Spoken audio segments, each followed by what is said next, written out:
Happy New Year, guys. I know it's the 10th of Jan, it's not exactly January 1, but I know for a lot of us, me included, we've been on holidays. I still am on holidays for another couple of weeks, but I just feel really excited for this year ahead, and it's been a while since I've done a live, so I thought I'd come on and just talk to you all and I guess just share my excitement for this year ahead. I just feel it in my bones. 2020 is going to be a huge year. I personally have many things that I want to achieve this year, and for the first time, I think my belief system is that I just know that I'm going to do it. I just absolutely know everything that I've set my mind to this year will happen. So anyway, I wanted to come on and just talk quickly about the weight that we might have put on over Christmas. I know this time of year is typically when my inbox gets inundated with people saying, oh, I've put on weight over Christmas. I feel gross. I want to lose some weight.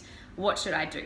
So I just wanted to share a couple of tips around this because there's so many different diet plans. There's so many different ways that people go to lose weight. And some of them, honestly, they're really unhealthy. I know the old, idea that you over-exercise and you under-eat and that's how you lose weight. It's calories in versus calories out. It's so old school, guys. It's not the way to do it. This is really short-term weight loss because what happens is, yes, the exercise will increase your metabolism, we hope. You'll burn more calories, but then if you're not fueling your body correctly, then what happens is, say we're only having 1,000 calories a day and it's all diet things and we're having diet soft drinks and diet yogurt or whatever else, we're not eating real food. What happens is the exercise too is really beneficial for your heart and your muscles. It's amazing. We need exercise for our mental health. It's good for so many different things. It produces key antioxidants and key nutrients that our body needs. But it also can accelerate oxidation in the body.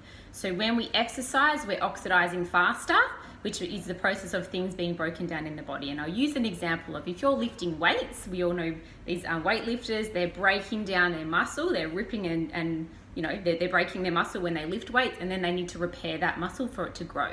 So if you're not repairing your body properly, this is step one, I suppose, in you failing. You might lose weight in the short term, but you'll probably put it back on again because your body has not got the nutrition it needs to recover effectively. So there's a couple of things that I want to touch on, things that you can remove from your diet or reduce that will help you to lose weight, in particularly around your midsection. So, if we can focus on reducing toxins out of your diet, toxins are the things that are making you fat. So the more toxins that are in our food, and if you look at any prepackaged stuff at the supermarket, most of them have at least a few numbers, additives, preservatives, ingredients you have no idea how to pronounce, let alone know what they even do. These are things that you really want to actively avoid.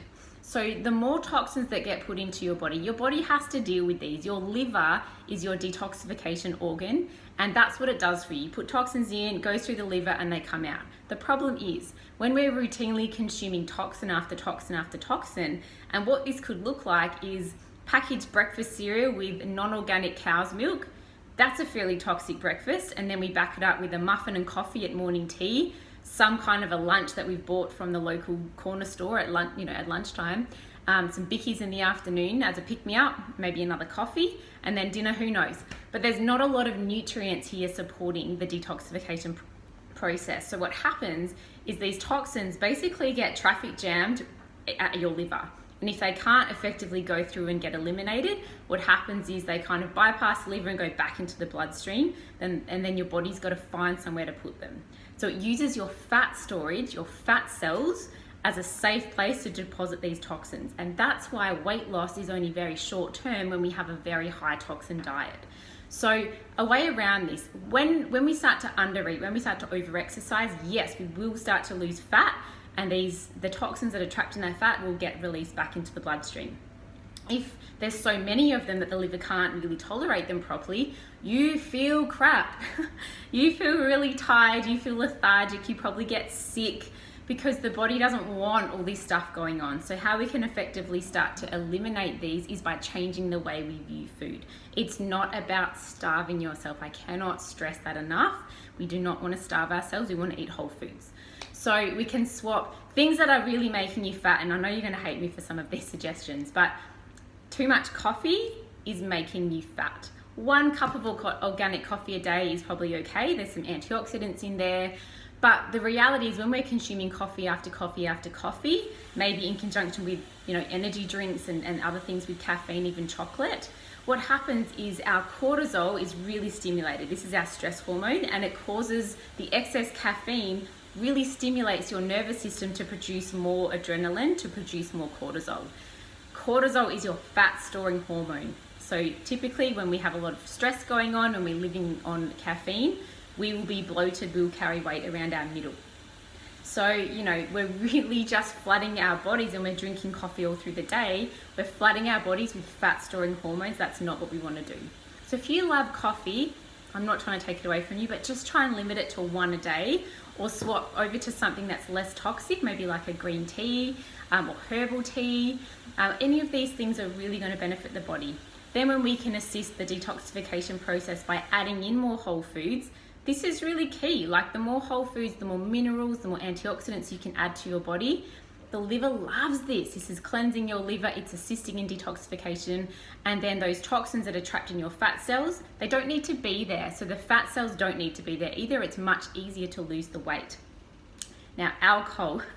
I know everyone loves to drink. Don't worry. I'm not trying to take that away from you either.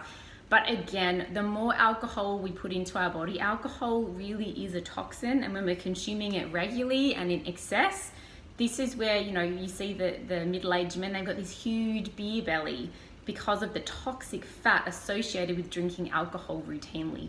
So how we can get around this is, just dropping it down, having alcohol, just 1 drink as a social thing, and choosing a cleaner source. So vodka, maybe an organic red wine, they're much better options than your beer and definitely your your cans of whatever those, the pre-mixed stuff. I don't even know, I don't drink it. But these are things, if we can cut down on our coffee, cut down on our alcohol, by default, you can start to shed the excess weight around your middle. So for me, starting my day in a really alkaline state has been key. Like, I have such an abundant life. I have energy all day long. I don't need to really worry about my weight because it just maintains itself. Sometimes it'll get up a little bit. Once it gets to 58 kilos, I'm like, all right, I'll just rein it in. And over Christmas, I actually lost 4 kilos just by adopting that mindset of I've had enough. Like, I don't need to have any more. I don't need to have 3 bowls of dessert when a little bowl will suffice. So my day would start with whole food concentrates. I love to flood my body with as much nutrition as possible. And then I would have a beautiful smoothie based on some good fats. Our nervous system needs fat, so I would have avocado in there. Sometimes I'd put some flax seeds for some good omega-3. Then I would fill that blender with spinach. Oops, my phone's doing something weird. I'd put my leafy greens, I'd put celery, I'd put cucumber, and then I'd put some organic berries and then a beautiful protein powder, which is a plant-based one with all the essential amino acids that my body needs. I start my day like this and I feel amazing. I have energy, I have vitality. I don't need to have a coffee because my food has really picked me up. So I hope these tips were helpful. In short, it's not rocket science, it's just start reducing, even if it's just a little bit a day, reducing the toxins and increasing the green vegetables, increasing the antioxidants in your body. This is how you're going to lose weight effortlessly and how you're going to keep it off. Now, I teach on these principles so much in our 16 Weeks to Wellness program and the 30-day Kickstart. So if you feel like you do need some extra coaching, some extra assistance, please reach out and ask. I'll do coaching with my customers. I really help you to get a thorough understanding on nutrition and on what your specific body needs. So please just reach out and ask. I would love to help you too. And if these tips were helpful, then please give me a little like there. I'd love to hear from you too. So thanks, guys. Enjoy the rest of your day and happy January. Bye.